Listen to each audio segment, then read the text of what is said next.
আজকে তোমাদের সাথে শেয়ার করব অনুষ্ঠান বাড়ি বা বিয়ে বাড়িতে আলু পটলের চিংড়ি কিভাবে বানানো হয় তার রেসিপি।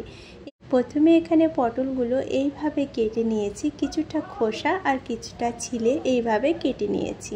আর তার সাথে সাথে এখানে আলুগুলোকে এইভাবে মিডিয়াম সাইজের পিস করে কেটে জলে ডুবিয়ে রেখেছি। এখন এখানে নিয়েছি চিংড়ি মাছ, আর চিংড়ি মাছটায় সামান্য পরিমাণ হলুদ আর সামান্য লবণ খুব ভালোভাবে মেখে এটাকে সাইডে রেখে দিচ্ছি।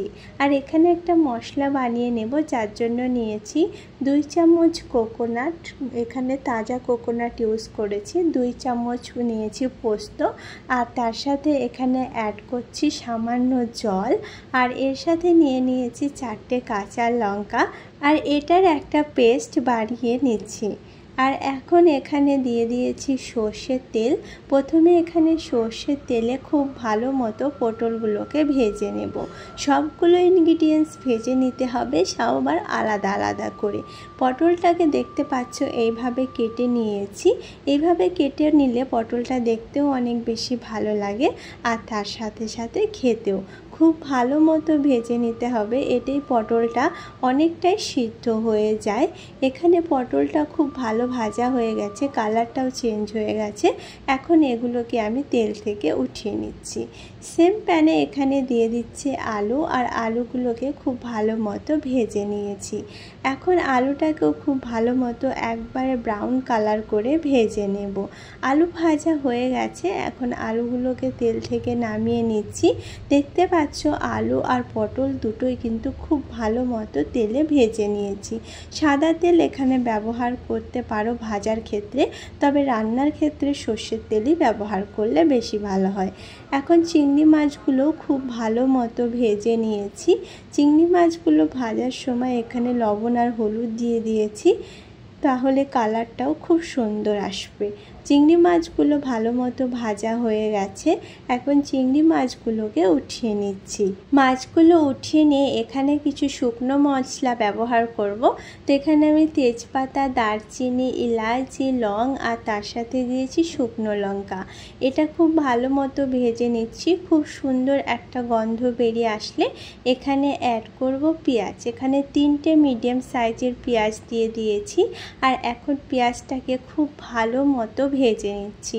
পেঁয়াজটা একেবারে পুরোপুরি ভেজে নেব, যাতে একটা ক্রিস্পি ভাব চলে আসে পেঁয়াজে, তাহলে ফ্লেভারটা খুব সুন্দর আসবে। পেঁয়াজটা খুব ভালো মতো ভাজা হয়ে গেছে, এখন এখানে কিছু আরও মশলা অ্যাড করছি। তো এখানে আমি নিয়েছি 1 চামচ কাশ্মীরি গুঁড়ো লঙ্কা, আর তার সাথে সাথে এখানে 1 চামচ হলুদের গুঁড়ো, 1/2 চামচ জিরের গুঁড়ো, 1/2 চামচ এখানে অ্যাড করেছি ধনের গুঁড়ো।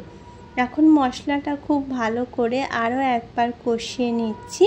মশলাটা খুব ভালো মতো কষানো হয়ে গেলে এখানে দিয়ে দেব টমেটো কুচি। এখানে একটা মিডিয়াম সাইজের টমেটো অ্যাড করেছি, টমেটো পেস্টও ব্যবহার করা যেতে পারে। এখন খুব ভালো মতো আরও একবার মশলাটাকে কষিয়ে নিচ্ছি। এইভাবে মশলাটাকে কষিয়ে নিয়ে এখন দিয়েছি 1 চামচ আদা রসুনের পেস্ট। আদা রসুনের পেস্টটা দিয়ে আরও একবার খুব ভালো মতো মশলাটাকে কষাতে থাকবো। এইভাবে মশলাটা কষাতে কষাতে দেখতে পাবো মশলাটা খুব ভালো মতো কষে গেছে। এখন এখানে অ্যাড করছি পেস্ট, কোকোনাট আর পোস্তর যে পেস্টটা বানিয়েছিলাম সেই পেস্টটা এখানে অ্যাড করছি। পেস্টটা দিয়ে মশলাটাকে আরও ভালো মতো কষিয়ে নিতে হবে। এখানে খুব সুন্দর একটা কালার চলে এসেছে দেখতে পাচ্ছ। এখন এখানে দিয়েছি 1 চামচ লবণ। লবণটা সবার শেষে অ্যাড করেছি। খুব ভালো মতো মিক্স করে নিয়েছি, আর মশলাটা এখন পুরোপুরি রেডি। এই মশলায় এখন দিয়ে দিচ্ছি ভেজে রাখা আলু। পটলগুলো অনেকটাই সিদ্ধ হয়ে গেছে, তাই আলুটাকে আগে দিয়ে দিচ্ছি। আলুটা দিয়ে ভালো মতো কষিয়ে নিয়ে এখানে দিয়ে দেব জল, আর জল দিয়ে আরও একবার খুব ভালো মতো কষিয়ে নেব। 5 মিনিট ঢাকনা বন্ধ করে রেখে দেব। আর 5 মিনিট পরে এখন দেখছি আলুটা অনেকটাই সিদ্ধ হয়ে গেছে। এখন এই পর্যায়ে পটল আর চিংড়ি মাছগুলোকে দিয়ে দিয়েছি। চিংড়ি মাছ আর পটলটা দিয়ে খুব ভালো মতো মিক্স করে দিচ্ছি। আর ফ্লেমটাকে এখন মিডিয়াম করে দিয়েছি। আর মিডিয়াম করে দিয়ে আরও একবার ঢাকনা বন্ধ করে 10 মিনিট মিডিয়াম ফ্লেমেই রেখে দেব। তাহলে এই পটল চিংড়ির রেসিপি একেবারে রেডি হয়ে যাবে। ঢাকনাটা বন্ধ করে দিচ্ছি আর 10 মিনিট লো আর মিডিয়াম ফ্লেমে এটাকে রান্না করে নিচ্ছি। 10 মিনিট পরে এটা চেক করছি আর এখন এটা পুরোপুরি রেডি।